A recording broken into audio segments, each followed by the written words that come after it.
Hey everybody, welcome to the live stream here on Upstairs to the Right Music channel, Sunday at Mike's. Welcome to everybody. Frederick, welcome to you. You're first. You jumped right in there, so welcome to you first, sir. Welcome to all of you. I want to thank you so much. As always, I start out by thanking you so much for taking the time to watch the live stream. Our time is a valuable commodity these days, and you spending a little bit of yours with me is really greatly appreciated. So I want to thank you so much for doing so. How is everybody out there doing? I hope you're doing fine. I am doing well myself here. It is quite a kind of chilly evening. They're actually predicting snow in some parts of the country. Who we got here? We got Ben here. Good evening, Ben. Denro, always here. I've always appreciated. Lincoln, hey, welcome. Maddie Two Hats, welcome to you all. First come, first serve. So you guys get the first welcomes from me. I hope you guys had a good week. Ford Hammy, Shazam. That actually tickled me. Good one. I hope you guys had a good one. Yeah, I always like to start off the live stream talking about whatever project I did this week. With the second Strat parts caster build that I'm doing in the shop, getting its neck put on by Fern, that left me with idle time. And when you have idle time like me, you start looking around and saying the eye of Sauron starts going around the studio room, and I start focusing on something. And this week I focused in on getting back to that affinity body.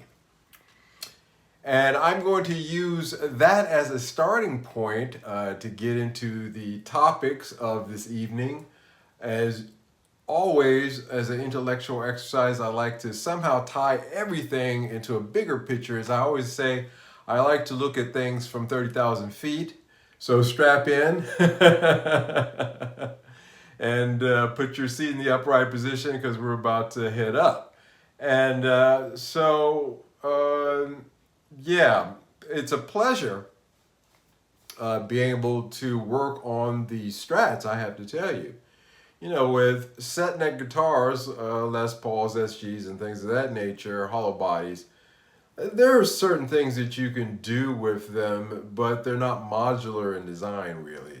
And so that really limits you to the changes being pick guards, pickups, kind of, not the serious hardware like a neck or a body. However, Leo Fender, when he designed the Telecaster and the Stratocaster and subsequent designs, having a modular design in mind was the thing. If the neck got bad, you could swap out and put a new one on. Of course, he had no idea. Well, maybe, I doubt it.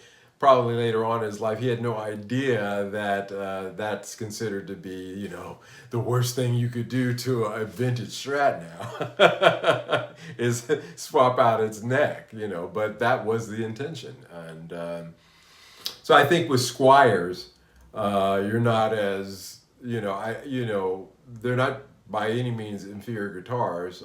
They can be made into superior guitars.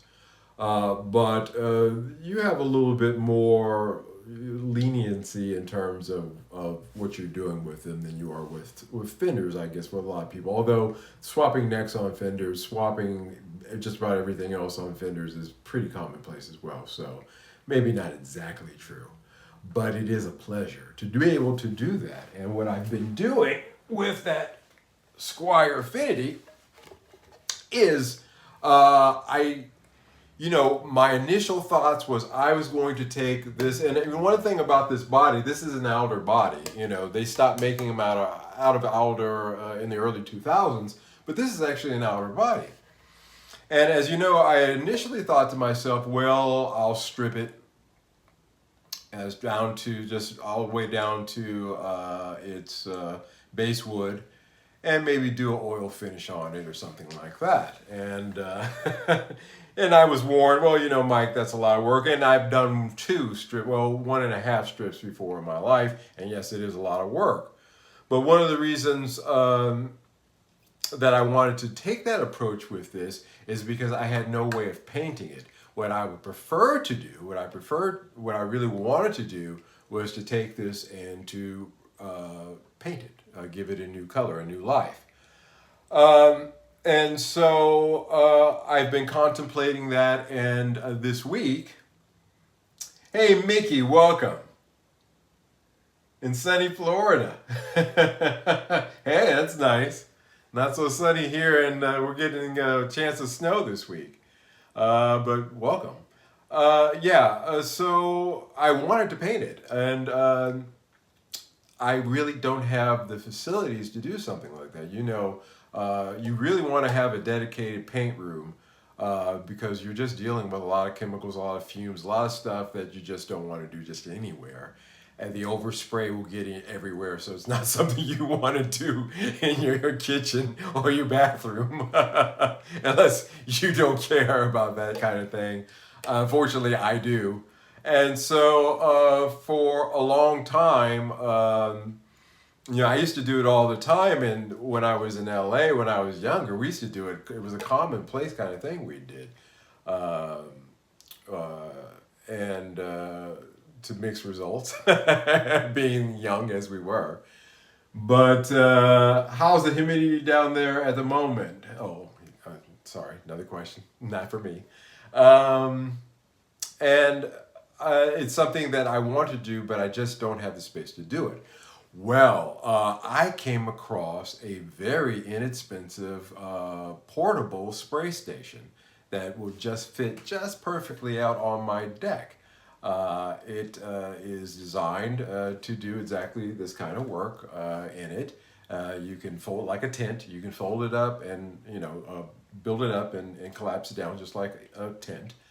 And I got super psyched about it. It wasn't very expensive at all. It was about 50 euros.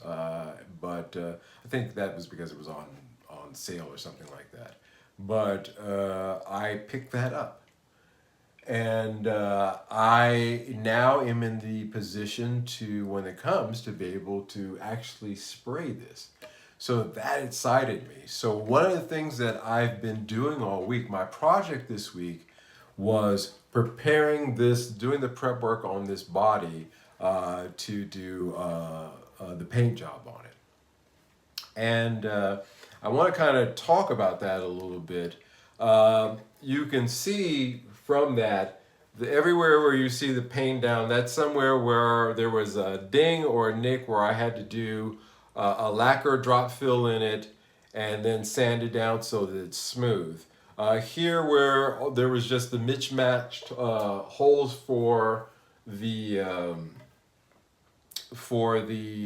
pick guard, where I have no idea why there were so many pick guard holes there. I filled all those in and also sanded those down. So now when you feel these, they're smooth to the body. That took a lot of time. Also here on the back, same story, where that plate it was just horrendous with the amount of plate holes that was back there. I filled all those in, sanded those down, sanded down all the dents. Again, there was a drop fill I had to do here with lacquer. Now, if you run your finger, you would never know that. And so I did, and then finished that off after filling and sanding everything down. I did a final sand on this with Brillo pad, actually, you know, Scotch-Brite. You don't want to use, you don't really want to sand this unnecessarily too much with even 380 or 400, 500, because you'll get micro scratches that will show up when you go on with your paint. So Brillo pad, just going over, I took all the shine off the body, everywhere where there was shine. I just went over that. And I got this prepped now, so it is ready to be painted. And that was a week's worth of work. This is not something, you know, that, you know, if you really want to get it done, you want to make it look really good. And it was just a matter of sanding, wiping down and just using my fingers and just feeling it. Is that smooth? Is that going to show up underneath the paint? And just getting this, just like an automobile body, you would do that kind of prep work. You would prep your body before you went to paint. And so what it'll do, I'll put 3 coats of just get started on primer on here just to get started. A light coat followed by 2 heavy coats. Do a light sanding of that just to get any orange peel or anything that may occur there, just to get it nice and smooth and ready for the next, which will be the color coat. I'm doing charcoal gray on this. So this is going to be a charcoal gray body that this is going to turn out to be. 3 coats of charcoal gray, and then the varnish coat on it, and that will take a little bit of time. I'm going to have to get 3 successive sunny days in order to do that work. I don't see that coming up here anytime in the future, but I went ahead and did the prep work on this anyway. The tent actually is, I've just got a notification it should be coming in the next few days. Not something that I am going to be able to do anytime soon because the weather is just awful going into the foreseeable future. But if I can get a day, that's a good day, and I can do, first step 1 first, and then, that's okay. If it takes a couple of weeks, that's fine too. Anyway, once all that's done, once the varnish finish is done on it, it's going to have to sit back for about a month anyway, just drying and curing out and tightening down before I move on to the next step, which will be to put its plate on, which I have here. It's going to be a humbucker, single humbucker guitar once it's done. I've already got the plate for it. And so that's what's going to happen with this instrument. It's going to be a beautiful charcoal gray, fingers crossed, but it's going to take time. So this is a project that's going to be in the months in the making. But I wanted to bring it up and bring it out just to be again a long introduction into the topic of tonight. About the condition of this body. Now, I bought this, I don't know if you guys remember, I bought this off an auction site. I put in a bid for it for 80 euros and I won. And the pictures and everything that were taken of it that were put up by the auction site were not really representative of what ended up to me in the mail. Down here at the bottom, I had to fill, this is actually filled in, I had to do a fill in on that so that I can put a new screw in there. This was so badly done that the strap holder just would not stay in. And again, like I said, once I took that pickguard off and saw the multitude of holes, a huge crack right here, that I had to do a lacquer. Now it's smooth as you can imagine and level. And here in the middle, there was I don't know if you guys remember, there was a huge crack. And I had to fill that in with wood, then fill that in with some epoxy and sand that down in order to fix that huge hole that was there. So it was pretty. And then of course, the mismatched, the crooked and the badly placed back plate, a lot of work I had to put into getting this so that we can make it right. But it was sold to me as being in excellent condition, and it was nowhere near that. As a matter of fact, it was pretty bad, to be frank. And fortunately, I have the ability to be able to make this right and to give this outer body, because it's an outer body. This is a really nice wood, and so again, like I said, they don't make affinity bodies like this anymore, but I want to resurrect it So we're going to give it a fresh body work. We've fixed all the holes and we've done all that. But the point is that I can do that. If I was a young kid, if I was anybody else about that, I'd be kind of burned. I am kind of burned a little bit because it wasn't even worth really the 80 euros. Although I did get that neck off of it and parts off of it. So it worked out because I made it work, but I knew that just as it stood, it wasn't going to work with this body. And that seems to be the common thing that's going on these days out there, especially on in the secondary market. Reverb is becoming a little bit of a swamp, I have to say. And it was Phil McKnight who said on his channel that recently that his experience recently is he prays that what he orders is, what the description says that it is.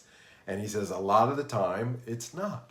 And he's not the only one. I was really surprised, again, looking through the forums or in researching this topic, to see how this occurrence of people listing things on eBay or Reverb or things like that, and you getting it in, and it's not really as described. Trogley on his channel documents this quite a bit these days, and I don't know the frequency of it, but I'm sure that it has increased.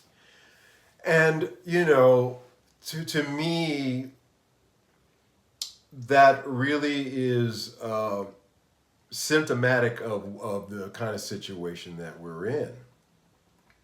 I've talked about how guitars are not moving on Reverb at all. Not just guitars, but a lot of items. It's just glacially slow. This is a really, really, really tough market here that's going on. And it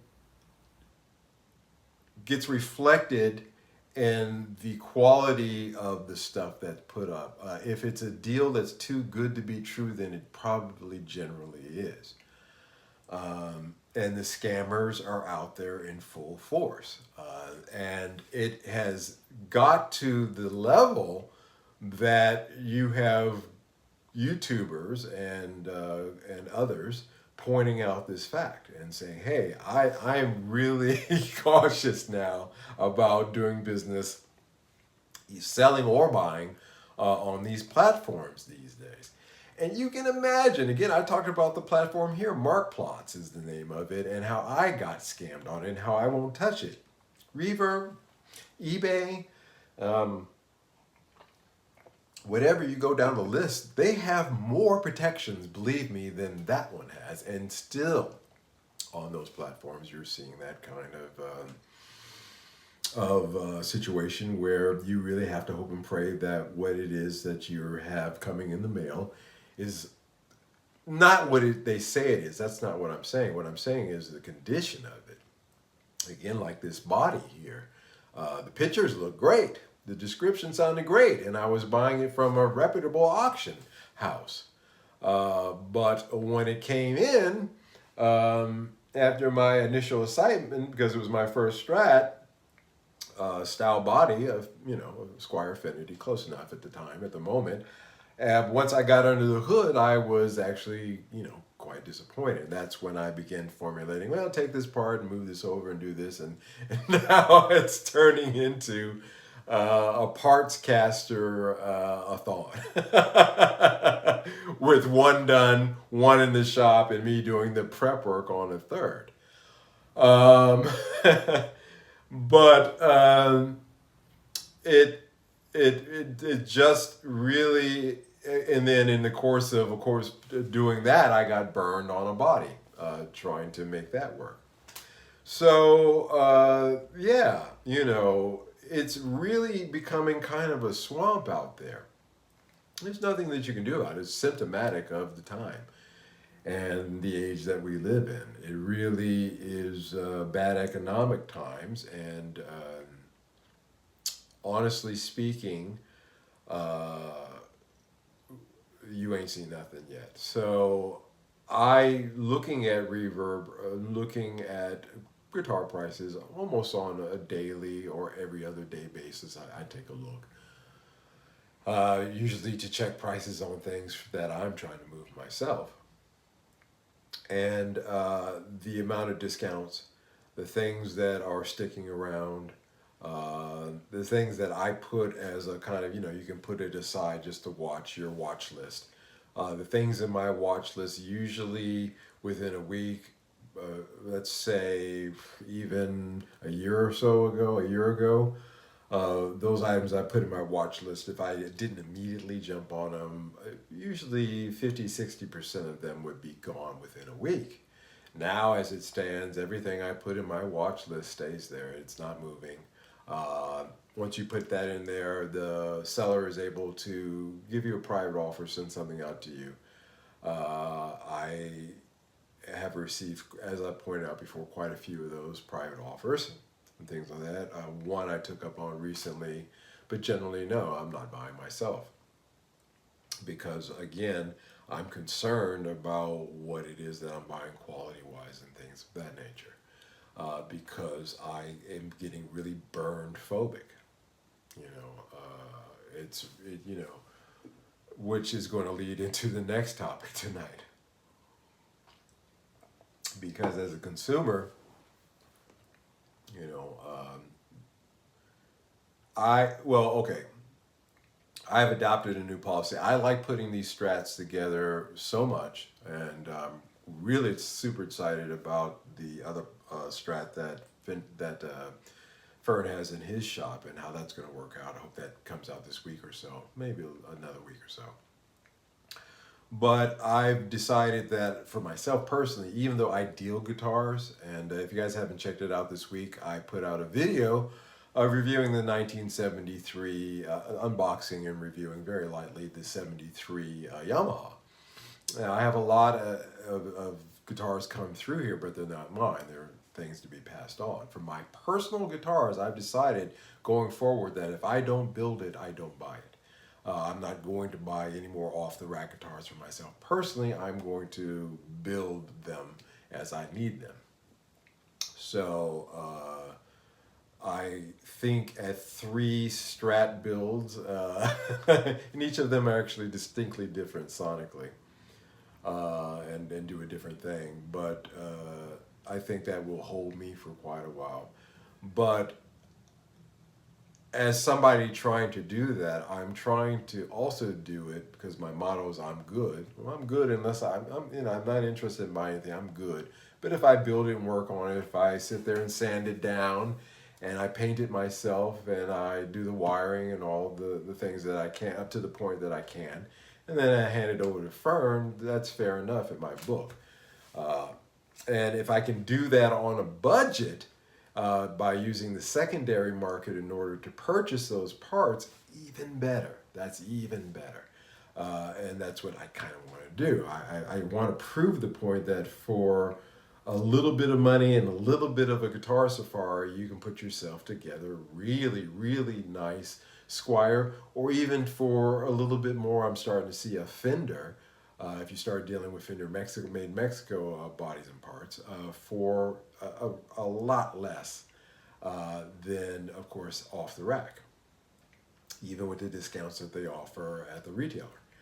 And that's just for me for a talking point, of course, for the channel, sticking to the motto of the channel as well, staying true to that, as well as just the pleasure of putting them together. But if I can't trust the markets that I go to buy the parts, if I'm wondering, is this neck going to have a dent an undisclosed dent in it? Is this body, going to really, really need some solid prep work in order to get it ready for painting, if indeed that's something that I can do. And if not, then I'm kind of stuck with that, which is not cool. And getting burned like I did with that body, it's just really putting me in a position that draws me to the next topic for tonight. And that I've changed my mind about Temu. As you know, recently I've been ordering things from Temu, parts, as I said, for these very Partcaster guitars that I'm putting together for myself. I have found that most of the parts, the bridges, the tuners, heck, this is a plate that I got from Temu that I'm going to be reviewing this week. We're going to be talking about how quality is this, and I'm not going to tell you right now what I paid for this. But if I told you, your jaw would just drop and just you'd spit out your coffee or whatever it is you guys are drinking right now. It was astoundingly inexpensive to the point, and it fits right in that Squire body, which, one of the wonderful things, and the reasons I decided to go with a HSH is because this has a swimming pool routing in it, which just makes it perfect and easy. Drops right in, fits perfectly. I suspect that these parts are designed after Squire parts because the bridges are the same as well. They drop right in without any kind of adjustments that you have to make to this stuff. And the prices on this stuff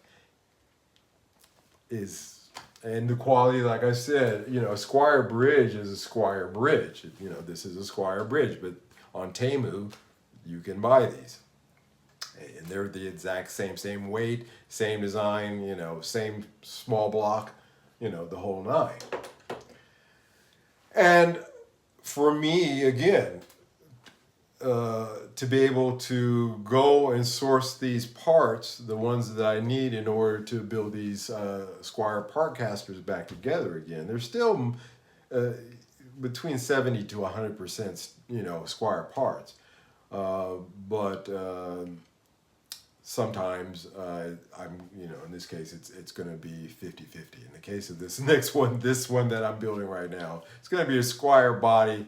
But I think the neck and everything else are going to be from the secondary market. Well, obviously this is, and the neck too. But the point is that the price of this stuff is cheap.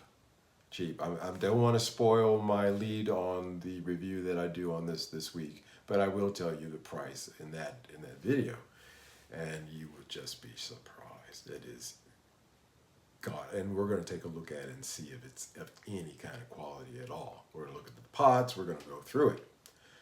But I picked up a loaded Strat style guard from the AliExpress for less than $6 now. They have gone to 15.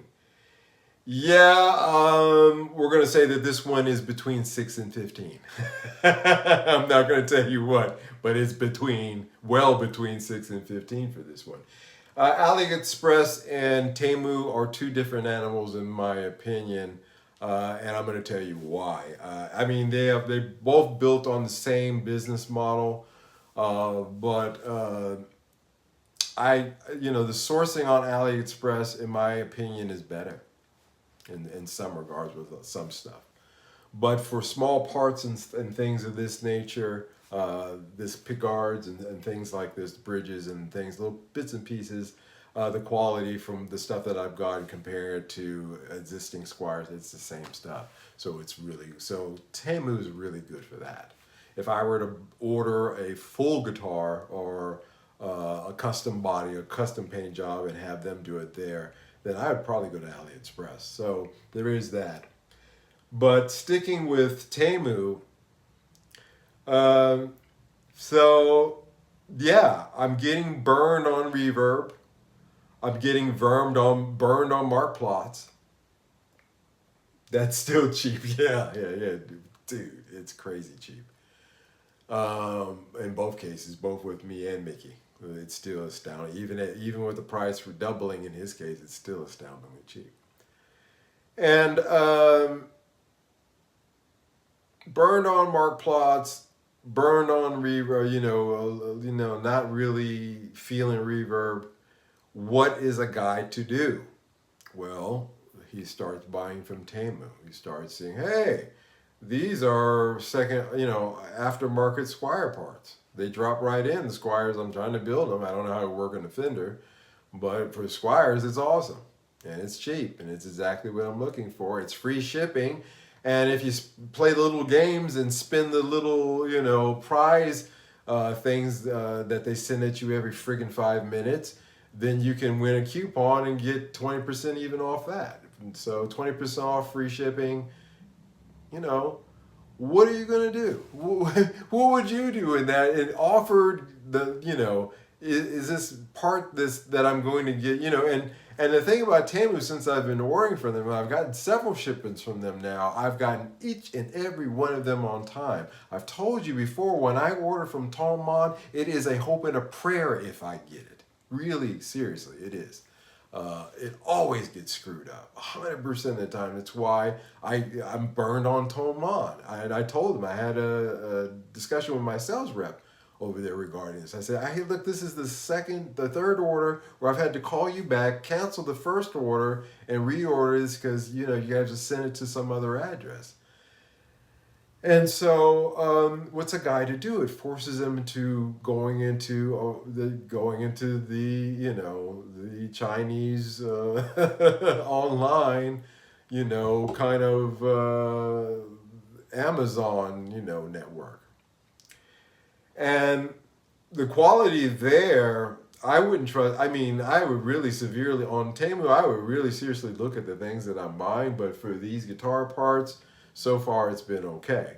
Would I buy a stereo? Would I buy a full guitar off of there? I don't know, maybe, or stereo or anything Sears Electronics? Probably no. And why is that? Because Temu is something called a 996 company. And when I really dug into Temu, despite the fact that it offers free shipping, it always gets here, and the prices are, you just can't beat. I can build these parts casters to oblivion. They're so expensive to put together if you have everything, if you can source everything and source it cheaply. But it's a 996 company. What's a 996 company? A 996 company, for those of you who don't know, means that you work from 9 a.m. in the morning till 9 p.m. at night, 6 days a week. And the people who like the guy so there's a guy in China who makes these. He makes the plates, or maybe he sources the plates from another guy, the pickups. He sits there, he's got a little factory, some guy or some woman is sitting there, and she wires this plate up to various degrees of success. And in this case, actually, they did a good job on this, which is out of China these days with small pots, but that's going to be another subject for our discussion next week. But anyway, they were sourcing the things to put this together: the screws, the knobs, everything. And Temu came to them and said, we're going to put this on our platform, but you have to do it at XYZ price. Now, XYZ price is really cutting the guy who produces this out to just fractions of pennies. It's like me on Spotify and my music getting paid in fractions of pennies. Because Temu says, hey, we'll put your products out there on a big market. We've got a huge market, an international market. No less. Ooh, my light died on me. Sorry, guys, but we don't need that anyway. We have an international market here, but maybe I can make this brighter. Yeah.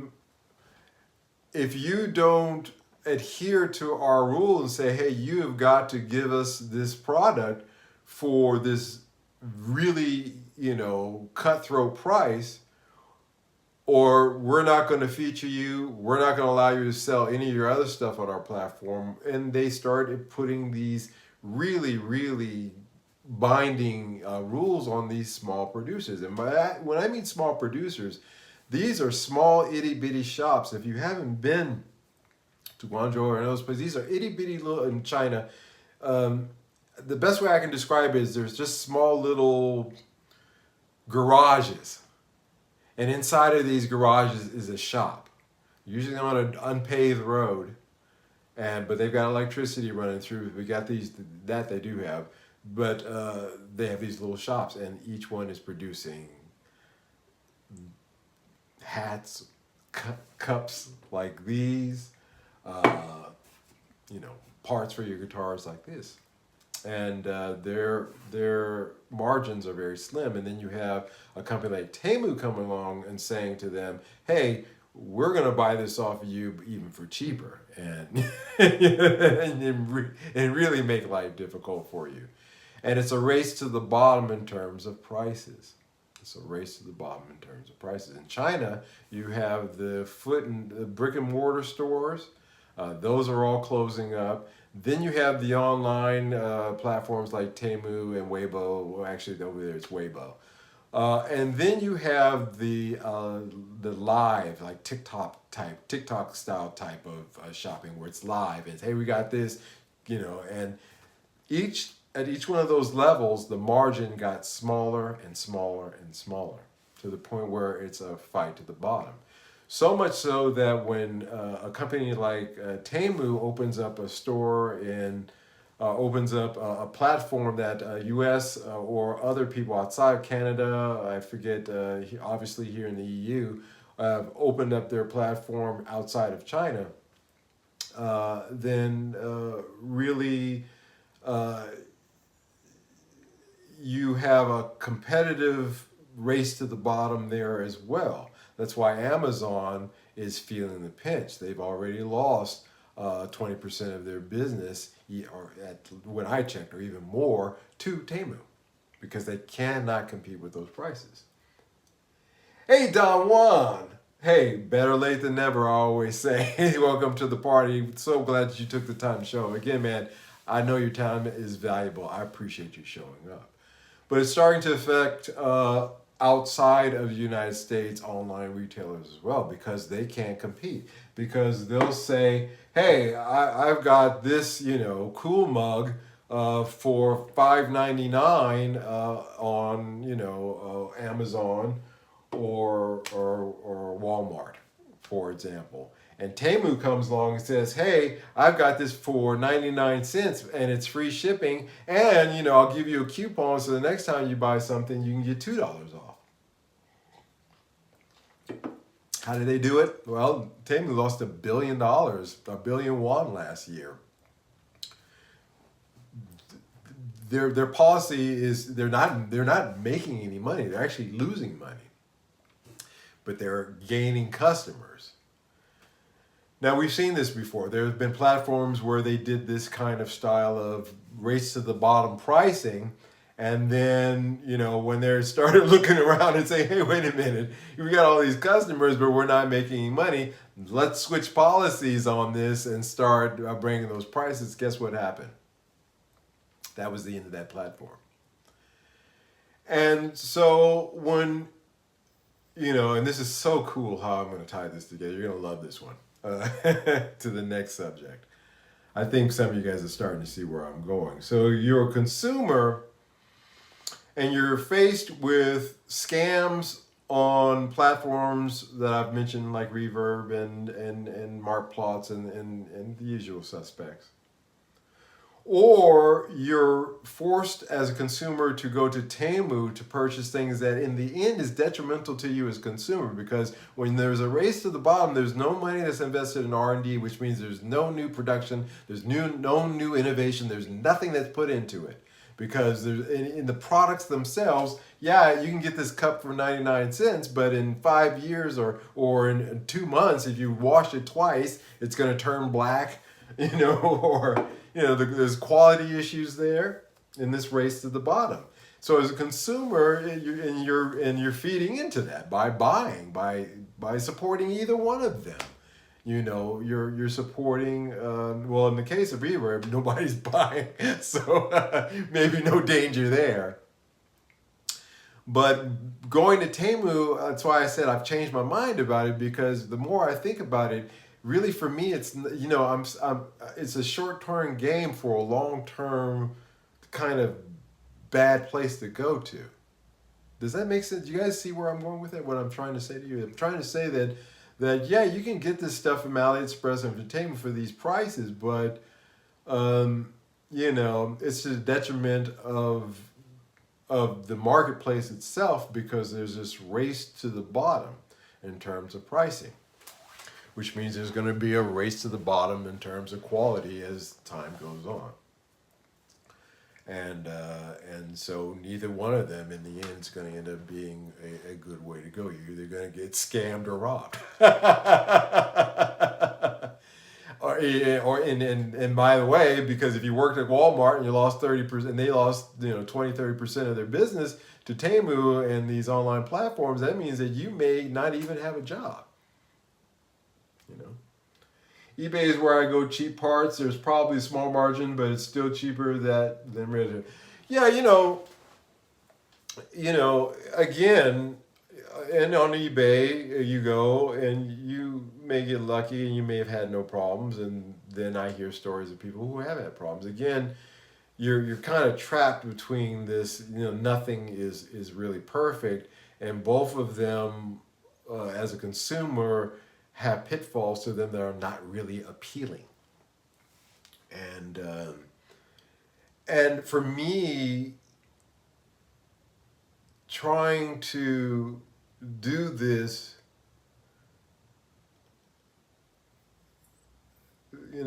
by doing the right thing, I guess, or having the right kind, or what is right thinking? That almost sounds Orwellian, but what I'm trying to say is to have a spirit of looking at it and saying, hey, I'm getting this right now, but what kind of harm is this causing down the line? Temu is a direct competitor of Etsy and AliExpress. The scams are higher, even through these companies are represented on the NASDAQ. Yeah, I dig that. I work at a shop, and I guess what we add is warranty and return policy, so it's hard for people to get burned. Exactly so. And because that first layer, I talked about the brick and mortar retailer, then the online, and then the fast quick sellers. The brick and mortar guys, that's your way to go, because guess what? You don't have to get on the phone and try and pray and hope or online and pray that you get a customer service. No, you can go back to the store and say, hey, Jack, I bought this from you last Wednesday, and guess what? And if you got a warranty on it there, then, again, it's so advantageous, but it's something that we've been convinced, because of this race to the bottom. Yeah, I'm going to give you a warranty. I'm going to take care of you, but I'm going to charge you $100 more than this guy. Well, when we're sitting there, we're counting our money. We're like, yeah, that extra $100 though, right now, man. I could take my old lady out with that. I could hook up and get you understand where I'm going? You start making those kind of value comparisons, and at the time, you always mostly generally go with the lower price option, especially in bad economic times. And these days, every penny counts. So you're left with these value choices. That's what I'm getting to. You're left with these value choices. Small businesses, mom and pops, is always the way to go. I agree. I've been preaching that from the beginning. If you can do that, that's the way to go. I placed a few orders, Ben Allmark. I placed a few orders off Temu, but realized the majority of the products are just junk, because then they bombarded me with emails. Had to delete the app. Yeah, that's why I was just saying that every friggin' 5 minutes, you get the spin game. Hey, spin this one and win a free prize. And it's literally every 5 minutes they're hammering you with that. That's the other thing. That's damn annoying. I know at my age, and I'm going to give the old man speech here for 3 seconds, that maybe if it was my niece or my nephew, getting bombarded with that kind of thing, because you're always here anyway, maybe that's the way to go. Maybe that's just one of those things that as an older person does not attract me. It actually repels me. And I don't like, the other thing with them is they'll give you a 20% discount, but you better hurry, we'll give you 5 hours to do it. They'll do these spot discounts, which means that all that stuff really, again, it's a race to the bottom. It's a race to the bottom. And it hurts this, and as a result, what has happened? the mom and pop shops in China, in Shanghai, on through Guangzhou, all the way down through wherever, are now closing. The retailers are closing. Oh, Mickey, thanks, man. Thumbs up. We've got, how many people we got? We got 14 people watching, 8 thumbs up. Everybody else, if you can, remember, if you watch this in the rerun, don't forget to hit the thumbs up at this moment as well. Thank you, Mickey. I appreciate that. All the mom and pop shops, all the small retailers, Walmart and all those other ones are pulling out of China. They're pulling out. And it is becoming a ghost town in Chinese malls. Because this is what happens when you have a race to the bottom in terms of prices. And they have their equivalent to Black Friday is something called 11/11. And 11/11 is their Black Friday day. Their 11/11 this year was the worst sales that they ever had, and they had a 90% return rate. Thank you, Maddie. They had a 90% return rate on that stuff that was ordered this one. I hit the thumbs up, but it's registering. Oh, yeah, there's a lot of weird stuff with YouTube these days. But anyway, we appreciate you telling everybody else to do so. But the return rate on it was 90% on the product. Could you imagine that? It's an interesting thing to look at that market and what happened to them when their entire culture was this economic race to the bottom in terms of buying things.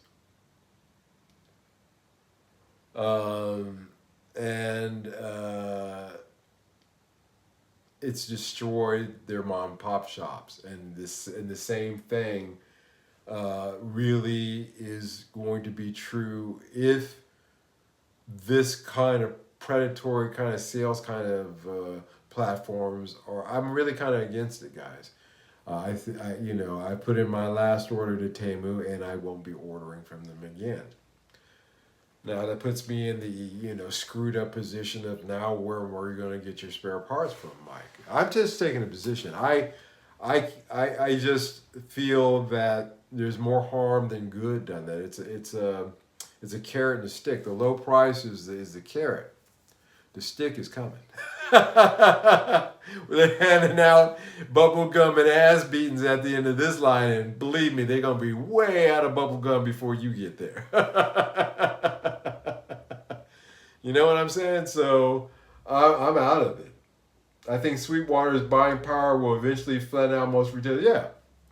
Yeah. It's this race to the bottom, which leads to my next subject. Say it isn't so. No, this is not a clever dig at Hall & Oates' recent legal problems. Not the buddies everybody thought they were. Not a surprising thing there, actually, to tell you the truth, because, you spend any amount of time in LA around groups and things like that, you'd be surprised at animosity between members. Internet shopping Mickey Newman. Internet shopping has made high street shops struggle in so many areas. Yeah. When I was up there in London, in the Guitar Street there,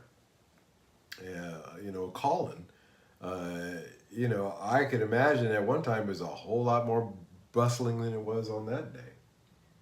These platforms for order has destroyed a lot of market for buying really good stuff and has been replaced by this junk being sold. Yeah, there's this Chinese lady that I was watching a report on. When you buy an apartment as a newlywed couple, because in order to get married you got to have an apartment. It's kind of a catch-22 thing. But one of the things that they consider to be an essential part of having a home, like you and I would consider a vacuum or washing machine or whatever. Dry goods. They consider one of those robot vacuum cleaners to be really super important thing to buy. So much so that they would spend up to a month's salary buying these things. Well, guess what? Sales of those things when they first came out was shooting through the roof for the last 2 years when they were introduced in 2020. 2020 to 2022 sales reports on those were through the roof on those bad boys. Through the roof. And then the sales dropped off as the reports of the quality of those things started to come out. This one woman got on and she showed her, she said, this thing is just an expensive decoration. It doesn't, it spreads dirt around. It doesn't have any suction. You got to use your phone in order to control it. And if you don't have a connection, it's useless. It's useless, as she says. She says it is a fool's prize to purchase one of these. She says, and after watching me, she said, and you still buy one of these, there's something seriously wrong with you. And they showed videos of these, I'm talking about, those mini vacs that go around the house, robo vacuums. And they showed videos of these ones that are super expensive in terms of Chinese dollar terms, that were just hilariously junk. They didn't sweep anything up. It was just a disaster. Piece of junk. And then this guy from Vietnam got on and started screaming, about the faucets that he had ordered from China for his restaurant. He said after 3 weeks, these things are leaking. He says, stop selling your cheap junk to us, he said. But in both cases, domestically and internationally, it was a common denominator that it was cheap junk. Well, it's all cheap junk is the point of that. That's all they have. And why is it that that's all they have? It's because of, again, that race to the bottom. That race to the bottom in terms of price. Who knows what, I know this is going to take, but it's basically got what I need. But who knows, even 2 years from now, with the quality of like this, I bet you it's not even going to be up to this standard. Because the price is going to drop, and it's just going to get to the point where these knobs, after, if you put them out in the sun, they're going to explode. This is going to spontaneously combust. Oh, gosh. Matty Too Hot. Say It Ain't So. Great Weezer song. In this case, I was talking about Say It Isn't So by Hall & Oates. But I got the Weezer reference, too. That surprised me seriously about Hall & Oates, but I get it. No, don't be surprised, guys. A lot of these musicians that you think are tight, they in some cases, they vehemently hate each other. Just look into the story of the Eagles. There's a lot of animosity in that group. Still is. A lot of animosity there between those guys. And, but they could get on stage, they could hit it on the one, perform a show in front of everybody, nobody would be the wiser. And the minute the curtain went down, they'd get right back into throwing beer bottles at each other. But because they said, hey, I hate this guy, but I love my mansion. They had that kind of choice, No, what I mean by the Say It Isn't So reference, let me catch up here. Spyware, that's the other thing, is, Temu will sell your data. They will sell your data. And so that's one of the reasons I didn't put TikTok on. I have nothing to do with TikTok. I've never even really looked at TikTok because I won't touch it for that reason. Say It Ain't So was the first time my buddy learned in grade 9. He was on the guitar, I was on the drums. Good times. That's awesome, man. That's awesome, my buddy. Yeah, I got you. That's an awesome story. Yeah. That's a great song. I grew up on that stuff. That's, our era. Great music, but yeah, those guys hate each other. Not always the case. George Michael and Andrew Ridgeley loved each other. They were great friends, so it's not always like that. But when you see a brand, Don Juan says, but when you see a band like the Stones and you go how they have maintained and navigated the pitfalls of other bands, the THC is what I'm blaming on my spelling errors tonight. I feel you, brother. That's okay. Yeah, because, again, those guys have a very professional focus. It's a business, show business. It's not show friends. It's show business. I had a guy used to say that to me all the time. The studio manager at Babyface, Dave said, "It's not show friends, it's show business." Always said that to me. I used to hate that, but now all these years later, and I reflect upon it, he's absolutely correct. But no, Say It Ain't So is about the price and the recent discussions, and what I'll end tonight on, and it ties into all of these last two subjects, is the Epiphone Greenie. I haven't really gotten into it.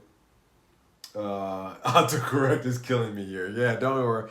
Hey man, I got you. I can decipher. I got decipher.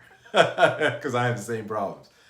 But I haven't talked about the Epiphone Greenie because there's great guys out there like 3-Chord Dave, as you guys know, absolutely great channel, 3-Chord Dave. Please go check him out. A wonderful guy. I haven't met him personally, but it's just some people you just know, just awesome guys. Awesome guy, and he broke it down. He's like, don't support these companies by buying from them, and that's a solid message.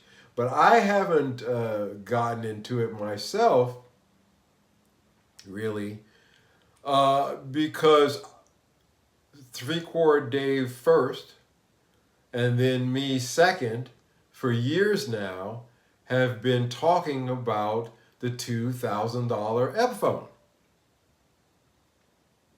And I didn't get pushback from you guys over here upstairs to the right music channel. I didn't get much pushback over these time that I've been saying we're going to get to a 2,000 episode. Because most of the people here agreed with me that yes, that is something that we could foresee going. Not in the time frame that I was saying.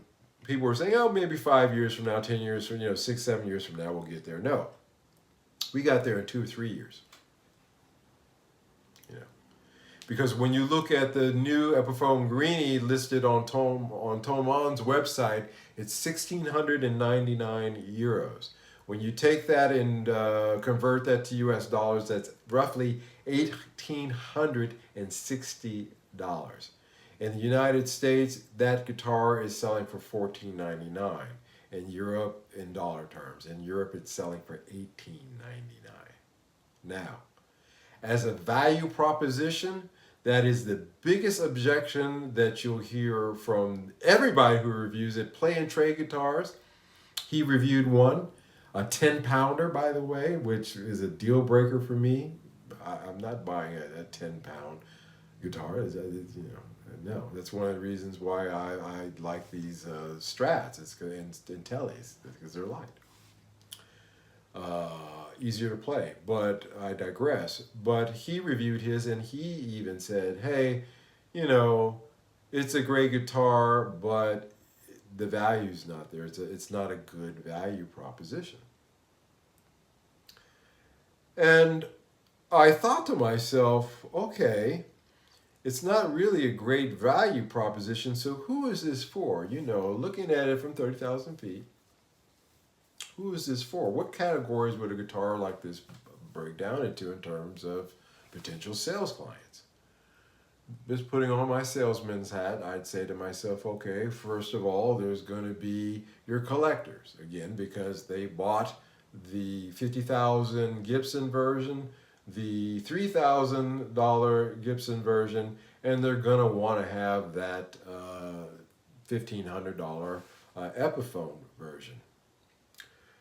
How many guys out there fall into that category of the 10%? Again, I told you we're going to 10% group here. Of that 10%, that's probably less than 1%, maybe 1% that represent within that group. All right, well, okay, well, now we got the other 9 guys. All right, well, we'll be fair. All right, we'll be nice. We'll say 2 of the 10. All right, or fall into that category. So just imagine 10%, 10 guys, 2 of them can do that. They're collectors, and they get their Epiphones and their Gibson models, and they skip off merrily into the sunset. That leaves the other 8 guys. Well, who would be interested of those 8 guys in this Epiphone? Then it would fall down into the guys who are Kurt Hammett fans. Even though it is originally a guitar that was owned by Peter Green of Fleetwood Mac, when they were doing blues music. They're not the Fleetwood Mac that you guys think of these days. Fleetwood Mac in its original lineup was a serious blues, kind of out there kind of band. But somehow it's got the moniker of being Kurt Hemmett's guitar. So if you're a Kurt Hemmett fan, okay. Those 8 guys, again, let's be fair and say maybe 2 of them, but of those 2, and they're really, on the level where they can only afford the Epiphone, are they really going to pull that trigger? Peter Green means absolutely nothing to me. Yeah, there you go. Exactly, there you go. It's funny too, man, because we're talking about cats. We're talking about 60-year-old dudes now, bands now, man. It's not even funny.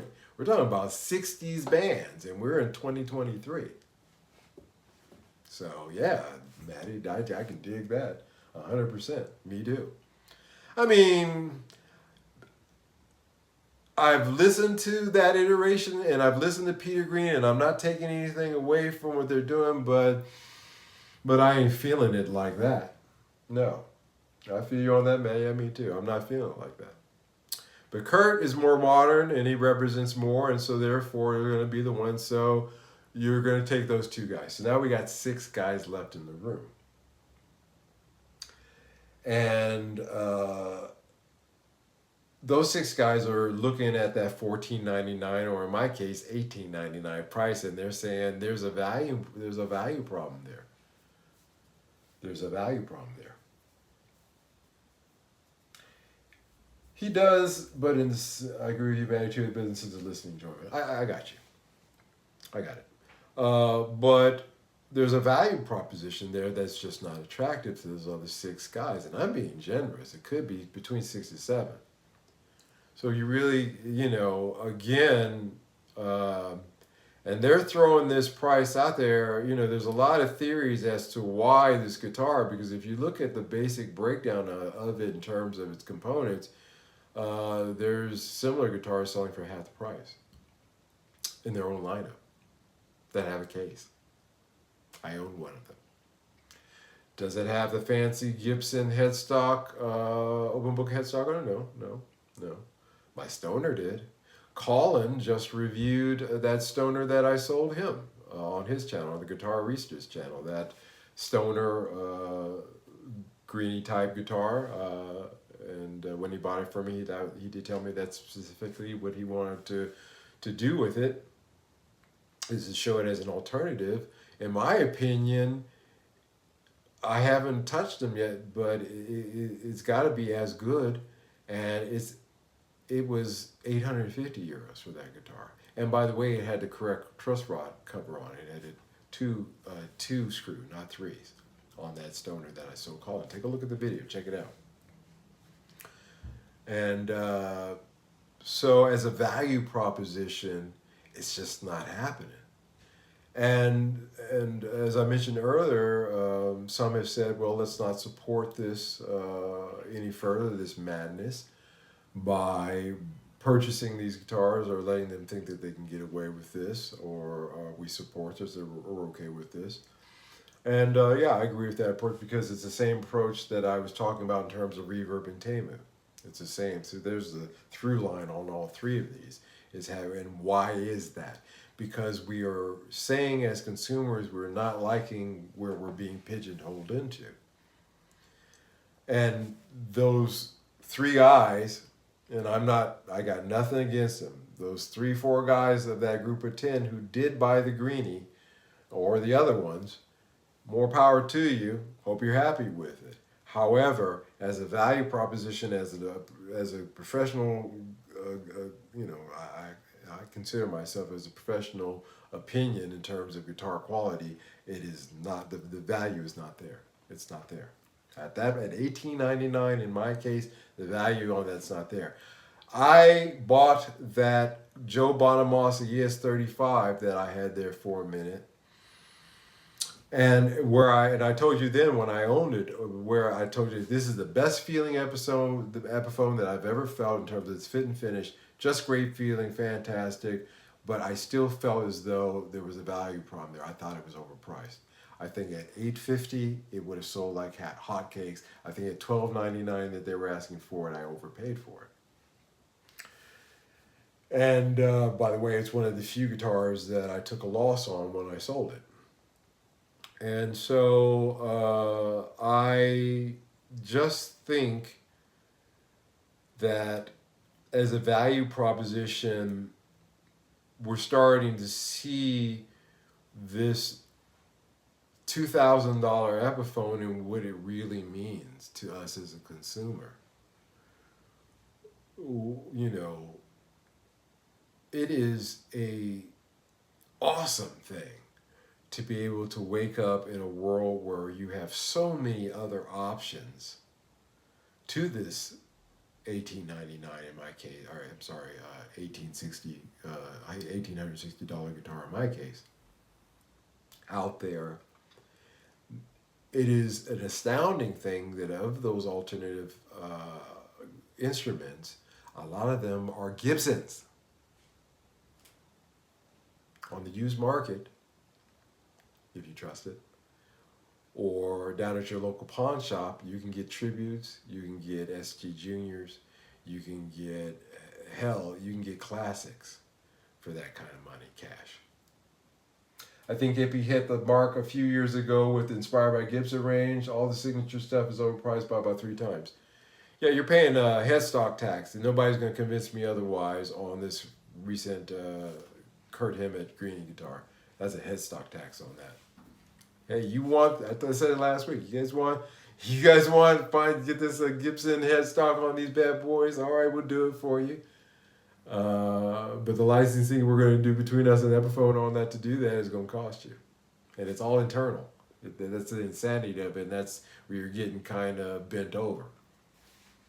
Now, Mike, what do you think about Marcus Miller basses with Sire and Larry Carlton guitars with Sire as alternatives? I myself doing it. I like the Larry Carlton guitars. I was seriously looking at what is that the L7 S7, one of his guitars. I was looking seriously at it.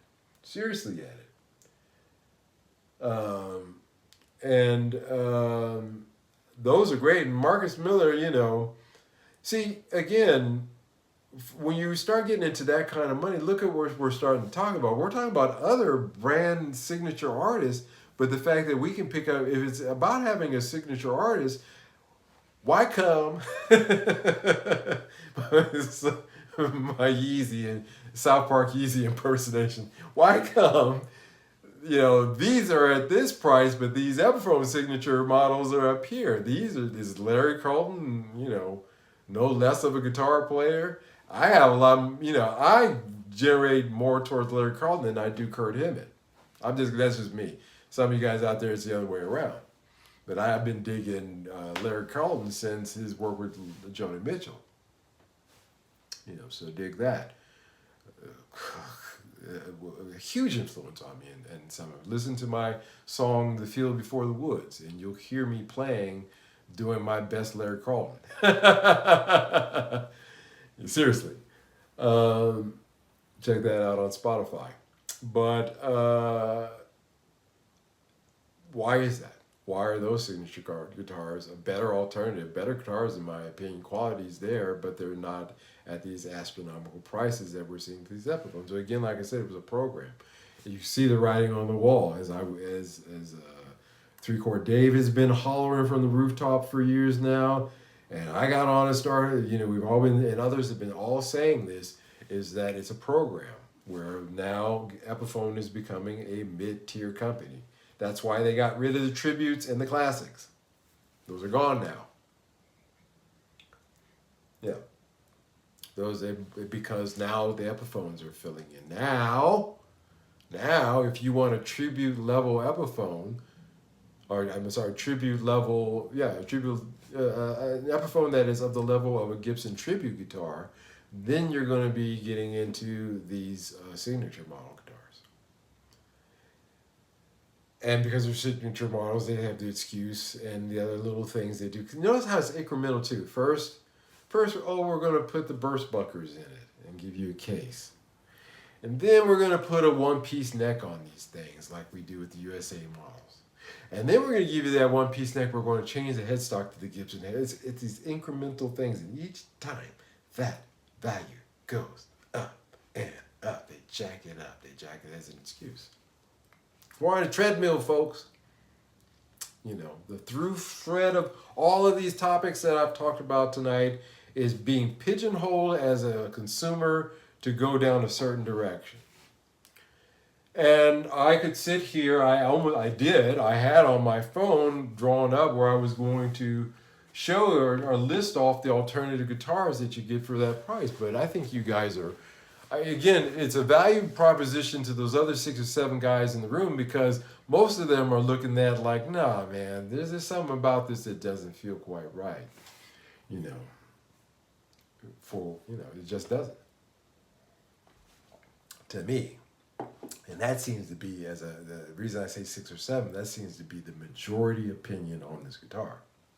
Now, you got a lot of people who are saying, well, just wait it out. You know, it'll drop and it'll be, a fraction of that. I don't think so. Joe Bonamassa flooded the market with 2, and he did it every year. I know it's an every year kind of thing, but he might have done himself a favor by skipping a year or two, because not every Joe Bonamassa model has held its price, but the ones that people consider to be great, those have not only held their price, their value, but some of them have actually gone up. And so, will that be the case with the Vela B guitars? We'll see, as well as we'll see with this Greenie. But yeah, just dig that. Take that into consideration. So I just think that we're being, as consumers, we're not in a good place. And looking at it from 30,000 feet, I'm saying, well, this is a swamp, this is a cesspool, and this is overpriced. And it doesn't leave me with a good feeling. So that's why when I'm sitting there and I'm polishing this out and I'm looking at these YouTube videos of these greenies, I'm thinking to myself, thank God that I'm building my own. Because there are games afoot out there and shenanigans out there in terms of pricing that don't make any sense. There are some Epiphones that are priced equivalent to their United States value. So why is this one, effectively $300 more? And don't talk about VATs and taxes and all that. Hey, that's my business. And for that kind of bulk shipping, believe me, it's not as much as you think with a company like that who has a business account. So no. Yeah, man, early 90s was a great time for rock. Maddie, since you said the Black Album came out in 91, I've been flashing back to that time with a flood of memories, seems like yesterday. The Black Album, we're talking about Prince's Black Album. Was that 91, or is that what you guys talking about, or are we talking about somebody else? There's been a lot of groups out there had a so-called Black Album. My reference for a Black Album is Prince. I'm getting into you guys' conversation. It's an A-B conversation. Maybe I should see my way out of it. Metallica. Okay, Metallica. Okay. Yeah, I'm hip to that too. Yeah, that was 91. Gotcha. Yeah, that was a great album. I listened to that one. Oh.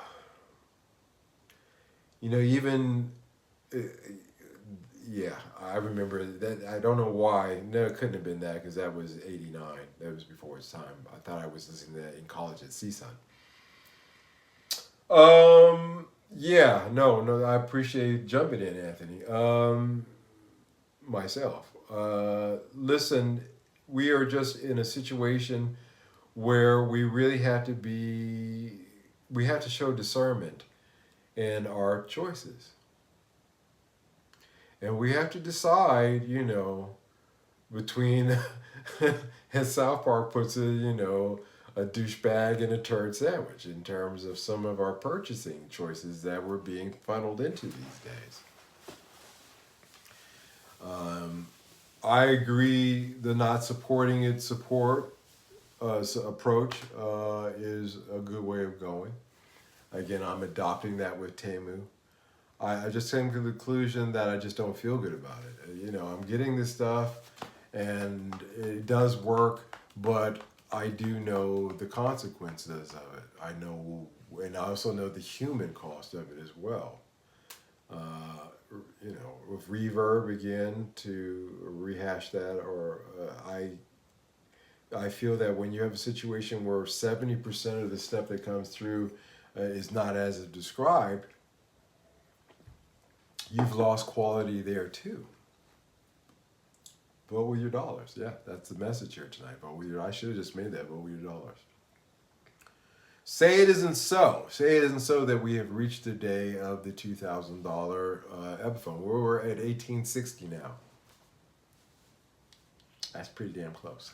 And it didn't take that long for us to get to this point now, did it? You know, China is in big trouble in terms of its economy right now. And all that junk, and even and it has an effect. It has a drag down effect on Epiphone doing business over there. You know what? Really, because of the market being what it is over there and the drying up of orders, great discounts can be had. So I know that the margins on the books over at Epiphone China are growing. They're growing because of the climate over there and the fact of it being what it is, being its own little kind of kingdom, fiefdom in itself, but drawing in from the benefits of the labor and the parts and the manufacturing processes over there that are getting cheaper and cheaper and cheaper every day because it's just drawing up over there. So when I look at that 1860 and I know that in the back of my mind, I know how deep the broom goes and how greased up it wasn't. I'll just put it to you that way. So that was my flow through on that. I am glad I got in with my Lazarus when I did. Dig that, man. I didn't think I could spend over $1,000 for an Epiphone, but that Lazarus is happening. I would take the Lazarus over the Greenie. You know, I saw one that you can get. You can still get Lazarus. They pop up every now and then, and they're around $9,500 to $1,000. Steady all day long. They're holding their value. And in my opinion, you're getting a great instrument there. You don't need to muck about with this Greenie thing if you've got one. Yep, it's the only way, Maddie, because unfortunately I have this feeling politically voting doesn't work. Yeah, you know, you got to vote with your wallet, guys. No, of course not. You're politically voting, it's two sides of the coin. I don't want to get into politics, but it's two sides of the same coin. No, you vote with your wallet. Got mine new for $900. Yeah, there you go. And you got a great deal. Got a great deal. It's got a case. You know, if you swap the knobs on it and put some Grover tuners on it, then what's the real big difference there, man? Really, seriously, in terms of the components, they're the same components. It's the same top. It's the same veneer top. Same components. Knobs, headstock. Does that really add up? Does it? I don't think so. So that was my rant for the night. And my flow through on that. And just saying that I'm pressed right now because conscientiously, man, I can't see myself you know, yeah, it's great. I got all this stuff, you know, from Temu, you know, and boy, does that make it so much easier because I don't have to cut that plate. I've got a extra blank plate down there, as you guys know, that I was going to cut and turn it into an SH anyway. Well, heck, I can get this for X amount of dollars on Temu and get it shipped to me free within a week. And I don't have to do anything but go back in and rewire it and change the pickups up from what I was going to put in it. Or these may be great pickups. Who knows? I doubt it at this price. But anyway, but there'll be a set of extra pickups I'll have in the spare parts. So again, it's a great value thing there because there's so much that comes out of it. But from not the value standpoint, but from the conscious, the standpoint of understanding of where that value really is taking from, what it's robbing from, I can't do that. I can't do that. So I have to figure this out. I scan the markets around all the used shops. And anytime I see something, a bit of a piece or something, I would try to get it for cash at that moment, the mom and pop shops when I can. But those are small and few in between. And when you have big shops like Bax, they really don't have that kind of parts section. They don't have it. So again, as a consumer, I'm being channeled. I'm being forced into a direction that I'm not comfortable with, and the only option that I've come to is devote my wallet and say, "Hey, I'm not going to participate. I'm good. I'm not going to participate in this." Maddie Two Hat says, at the same time, to add a bit of positivity. Thank you, sir. I was about to say I don't like to end negative. I got a nice, simple studio setup: interface monitors, headphones, and mic. All nice quality for under $700. That in itself is amazing. Again, like I said, we live in an awesome age where you can wake up and you have so many options, not just in terms of guitars, but in terms of recording equipment and things of that nature as well. And the ability to put together a recording studio for a fraction of what it used to cost. A fraction. The barrier of investment has dropped down. I'll tell you where the barrier of investment has not dropped down, and that's on Epiphone guitars. That's real obvious. So voting with my wallet, I'm good. I've had a lot of Epiphones. I've had a lot of Epiphones come through. We reviewed so many of them. But no. Unless one of my clients requests or something that somebody wants, you're not going to see very many Epiphones on this channel. I mean, I'm not going to say never, but it's not something that I'm actively pursuing. Just one of those things. We're all pretty lucky and have so many ways to make music enjoy. Yeah, exactly so. So my brother Manny there is keeping it positive at the end. I do like to end things positively. And that is again, getting back to this. That was my positive point to myself. Sorry, he kind of, guys might be glossed over it, but that was just me. I'm happy when I'm sitting there polishing this, getting it, prepping this for priming, in the fact that, that I can do this. It's a joy. It's a pleasure. It's a lot of work. And it's a pain in the butt, and you gotta be really careful because if you overdo it, you'll do more harm than good. But what a pleasure!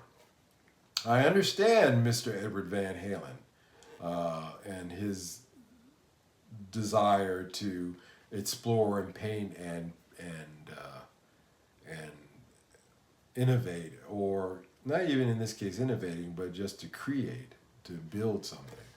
I think that's where my joy comes. It doesn't come into being able to get onto YouTube and saying, hey, I got the latest, nicest gobbledygook that they pushed out of their polluted womb of production. And by the way, Blind Bob last week was listening in, and Blind Bob has been a real supporter of this channel for a long time. He pointed out that I used the term entropy incorrect last week when I was talking about the fifth law of thermodynamics in terms of production. He was correct. That's really order to chaos kind of thing, and it doesn't really fit that kind of situation, but I wanted to make a note tonight before I finished to make that correction that he was correct. I did use entropy incorrectly in that. But you guys got my meaning. That's it, guys. This week I am going to be talking about this Temu. I'm going to break it down. We're going to put it on the workbench, and we're going to tear into it, and we're going to compare the pots with CTS pots that I have laying around. Pretty much I have all the bits and pieces of another one of these laying around. We're going to compare the qualities issue there and see what's happening. And let's not forget music is play and not work. Yeah, well, again, like I said, Dave, the studio manager, Babyface Studio, used to say it's show business, not friend business. But yeah, when you're in the studio, you have to have a playful attitude, to be creative.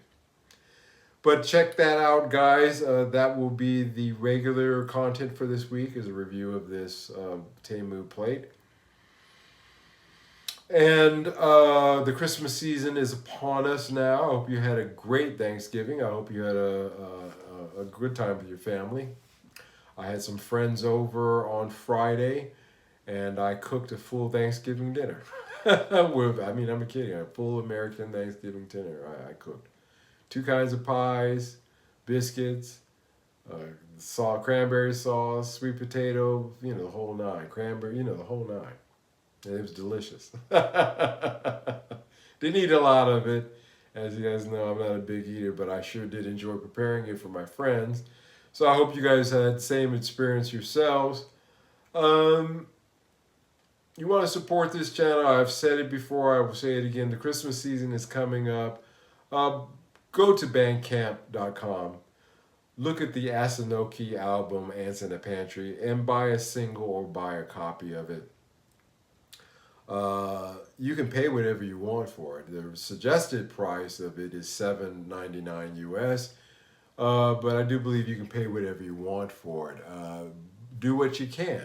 Even if you just buy one of the singles, that's helping support this channel. I'm going to put this pitch out there to you. If you haven't done so, for those of you who have done so, I want to thank you so much supporting this channel. Directly, I don't do PayPal or these or Patreon or anything like that. I don't do that because I want to give you something like the music that I created, which I think is a great value proposition for your hard-earned money to support and continue this channel. And I feel good about that. So check that out. I feel good about that album. It's a good one. Check it out. Go to bandcamp.com. Look at the Asanoki band, and the album's name is Ants in the Pantry. And please support us by buying a copy if you haven't done so already. That's it for tonight, guys. I am going to go to bed. Another week coming up here that will have its joys and its downs, its pleasures and its pains, but we shall pray that we all make it through it. And I hope that we are all here together again next week at this time. All of you, all 17 of you guys out there watching, to do this and talk about this again. I hope it's beneficial to you when I get together and have these talks, and maybe stimulates you to think about things and maybe reassess some things. Always being in the spirit of I'm good. Ben says, good show tonight, Mike. Thank you, sir. Take care of y'all. Don Juan, it's a great album. Thank you, Don Juan. Thank you so much. Matty Hats, thanks everyone. Don Juan again, great show, Mike. Matty Hats, thanks always, Mike. Thank you guys for showing up. We got Melon Merck. Thanks, buddy. Hey, thank you so much, Melon Merck. So much. I really do appreciate you showing up. Thank you so much for taking the time. All of you guys for showing up tonight. Bless each and every one of you. Have a good week. Stay safe. And same time, same bat channel next week. Bye-bye.